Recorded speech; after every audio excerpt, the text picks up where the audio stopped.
Código Abierto. Hablamos con todos para que tengas todas las respuestas. Ahora en K2 Radio, K2 Radio. 96.3.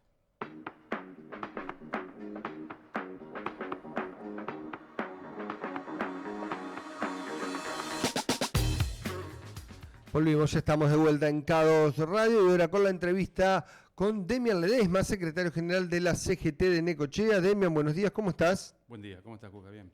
10 puntos. Demian, bueno, el presidente firmó un decreto hace 2 días limitando el derecho de huelga, entre otras cuestiones que atentan bastante contra la actividad sindical y la defensa de los derechos de los trabajadores. Contanos cuál es la posición de la CGT y bien en qué complica, digamos, el accionar de los gremios y sindicatos de esta medida. Te explico un poquito en qué nos abarca el decreto. El decreto declara algunas actividades esenciales que están inhabilitadas para ejercer cualquier acción de protesta, ya sea huelga o cualquier otra, y extiende esa medida a actividades relacionadas a estas últimas, a estas primeras, digamos, a las esenciales, dándole una tipificación como actividades trascendentales. Y a estas actividades también las limita en términos porcentuales a su capacidad para poder adherirse a acciones gremiales y específicamente a paros o huelgas. Lo que involucra a un espectro amplísimo del sector trabajador, lo que limita muchísimo la capacidad de reclamo que tienen las organizaciones sindicales para mantener sobre todo poder adquisitivo del salario, pero también condiciones, puestos de trabajo, todas cuestiones que hoy por hoy están puestas en crisis por este gobierno también. Cualquier incumplimiento de esta normativa es susceptible a penas, multas y demás castigos.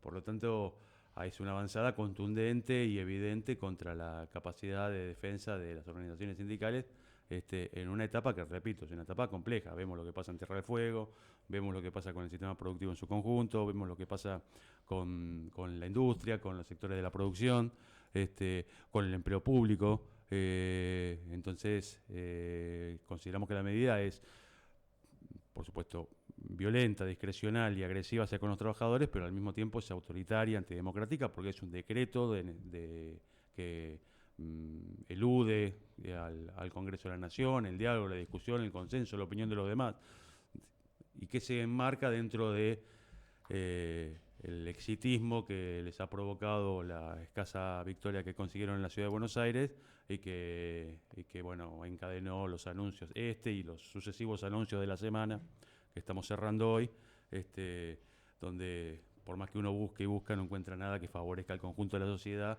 y empieza a ver cuáles son los principales beneficiados del modelo de Milei.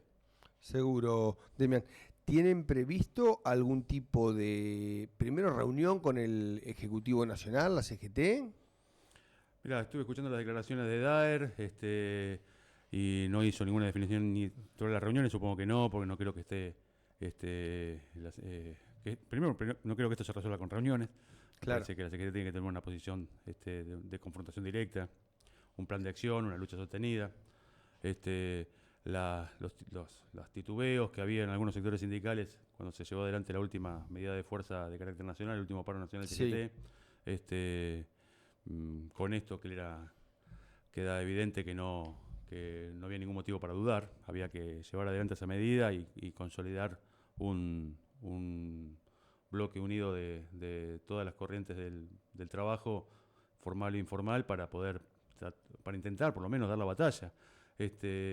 Me parece que la opción de los distraídos, la opción de los complacientes y de los colaboracionistas quedó totalmente descartada. Hoy es un momento para los que deciden dar la batalla, dar la lucha.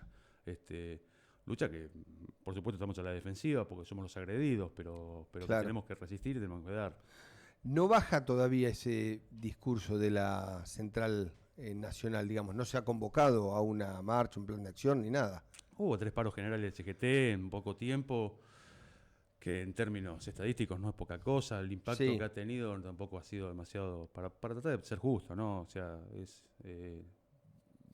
poco común que se den 3 paros consecutivos del CGT en un año de gobierno, pero tampoco lo que se consiguió a través de esos 3 paros fue gran cosa. El gobierno sigue avanzando y Claro. no hemos podido con esas medidas ponerle límite. Creo que hay una crisis de representatividad dirigencial en todos los ámbitos, la CGT no elude a eso y me parece que también hay que replantearnos como organización sindical las formas, las maneras de comunicar, de llevar adelante las medidas de fuerza y, y,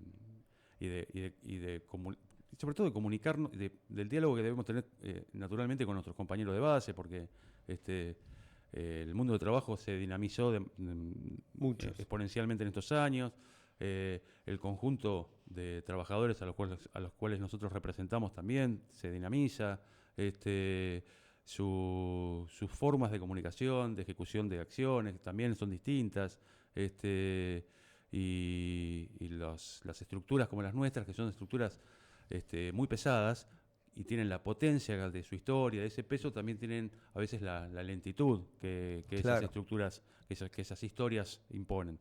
Yo creo que la CGT hoy tiene que tener una etapa de revisión de su propia acción y proyectarse hacia adelante con una dinámica y una retórica, sobre todo, mucho más contundente, menos dubitativa, menos cautelosa. No es tiempo de cautelas, nos damos cuenta. Hay que prender la televisión a la mañana y escuchar la conferencia de prensa de Adorno y vos no vas a encontrar una sola gota de cautela en ese sujeto. Ese tipo de forma de comunicación política le dio un cimbronazo a la política tradicional que lleva adelante el gobierno, ponen la Dornis y demás. Y le pateó el tablero. Vos fíjate, en la última elección porteña hicieron un videíto del cual se hicieron cargo sin ninguna vergüenza, con una fake news sobre la orden de bajar una candidatura por parte de Mauricio Macri, Sí. y les destrozó la estructura al partido del expresidente Macri. No supieron cómo resolver eso que era una maldad y lo festejaban como un chiste.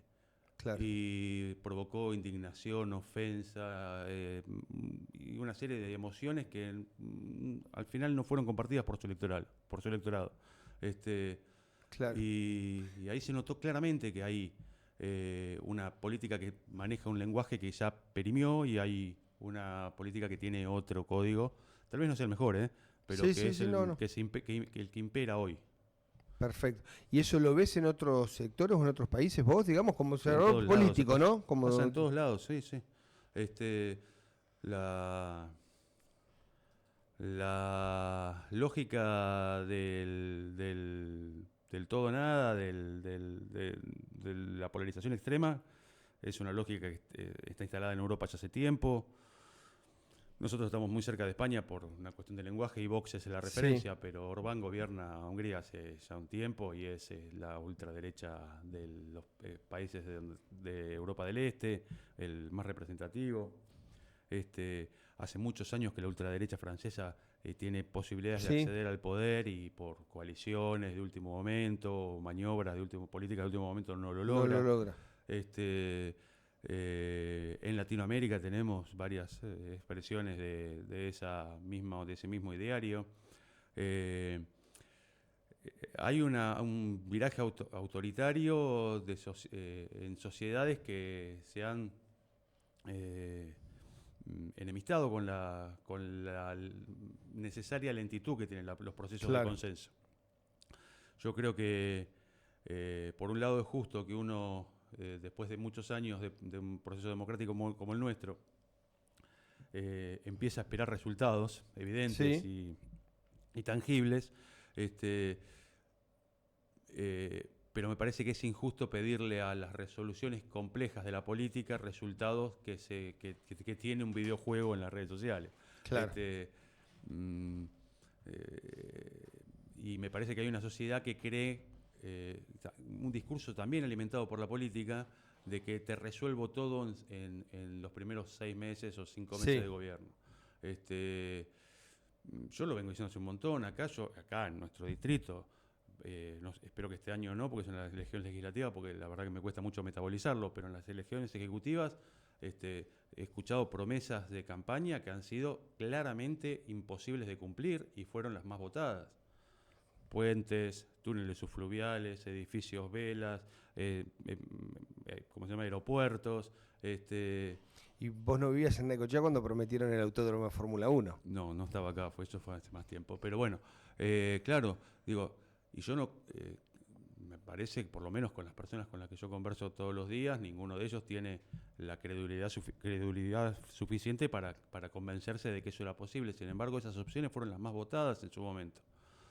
Por eso creo que la sociedad también es cómplice de este accionar de la política, de promover acciones imposibles y de cumplimiento inmediato. Yo creo que nos tenemos que dar cuenta como sociedad que esto es mucho más laborioso. Cuando hablamos de cultura del trabajo es eso. Sí. Es más laborioso, lleva más tiempo y más esfuerzo y más compromiso también. Perfecto. Y lo último, Demian, dijiste que tras el éxito mínimo que tuvo la Libertad Avanza en la Ciudad de Buenos Aires, tomaron esta decisión, ¿no? Sí. Del decreto vinculado a las huelgas. ¿Qué podría pasar el 7 de septiembre? Si les va bien en si les va Provincia de bien, Buenos Aires. sí. No, el accionar del gobierno va a ser siempre el mismo. Lo que pasa es que ellos evalúan cualquier éxito, lo que pueden vender como éxito con menor o mayor posibilidades, porque la verdad que esto, por lo menos en esta elección, ellos terminaron primero en una elección con muy baja participación y a 2 o 3 puntos del segundo. Técnicamente ganaron la elección, tienen algún motivo para festejar, claramente. Claro. Pero festejaron de la misma manera en Salta, en otras provincias donde no figuraron, donde ganaron solamente la capital. O sea, no necesitan pruebas evidentes para festejar cosas, pero si les llega a ir relativamente bien en la provincia de Buenos Aires, van a hacer lo mismo, van a avanzar de la manera más rápida y cruel posible sobre su plan de gobierno, que no es otro que concentrar la riqueza en unos pocos en detrimento de la mayoría. Esto que parece una retórica setentista es el origen de cualquier acción política. Acá la política no se trata de ninguna otra cosa más que ver cómo se reparte el excedente humano. Hay una torta de la renta mundial que se reparte de alguna manera. ¿Cuánto nos toca a nosotros lo que laburamos y cuánto le toca a ellos lo que aportan el capital? Bueno, ahora esa distribución siempre está en disputa. Y esa es la política. ¿Cómo se reparte la torta? Bueno, estos muchachos tienen clarísimo cómo le quieren repartir. Para nosotros nada, para ellos todo. Muchísimas gracias, Demian. Gracias. Así que aquí pasó Demian Ledesma, secretario general de la CGT. Nos vamos a un nuevo tema musical, Charly García, Demoliendo Teles.